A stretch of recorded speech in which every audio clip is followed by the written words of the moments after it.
আইন শৃঙ্খলা রক্ষা করাই বর্তমান সরকারের প্রধান বিবেচ্য বিষয় বলে উল্লেখ করেছেন প্রধান উপদেষ্টা ডক্টর মোহাম্মদ ইউনূস। এর উপরই নির্ভর করছে সরকারের সফলতা ও ব্যর্থতা। 3 দিনব্যাপী জেলা প্রশাসক সম্মেলনের উদ্বোধনীতে একথা বলেন ডক্টর মোহাম্মদ ইউনূস। প্রধান উপদেষ্টার কার্যালয়ের শাপলা হলে মুক্ত আলোচনায় অংশ নেন। সম্মেলনে অংশ নেয় ডিসিরা। সম্মেলনে সারা দেশ থেকে পাওয়া 345টি প্রস্তাবের ওপর আলোচনা হবে। এর মধ্যে জনসেবা, জনদুর্ভোগ, রাস্তাঘাট নির্মাণ, আইন কানুন ও বিধিমালা সংশোধন এবং জনস্বার্থের বিষয়গুলোকে অগ্রাধিকার দেওয়া হবে। এই সম্মেলনে কার্য অধিবেশনগুলো ওসমানী স্মৃতি মিলনায়তনে অনুষ্ঠিত হবে।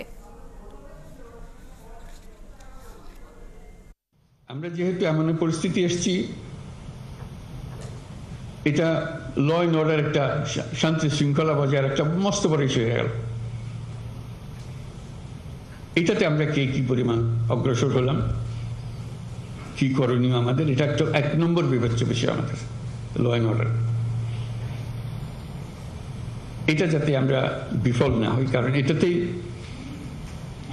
আমাদের সমস্ত অর্জন সফলভাবে অর্জন হতে পারে অথবা বিফলতায় পর্যবসিত হতে পারে। সেটা কি কোঅর্ডিনেশন হলে, কিভাবে হলে, এটা নিয়ে এই সম্মেলনে আলোচনা হোক। ফিরে যাওয়ার পরে যেন এটা আর বোঝাবুঝির মধ্যে কোনো গলদ না থাকে।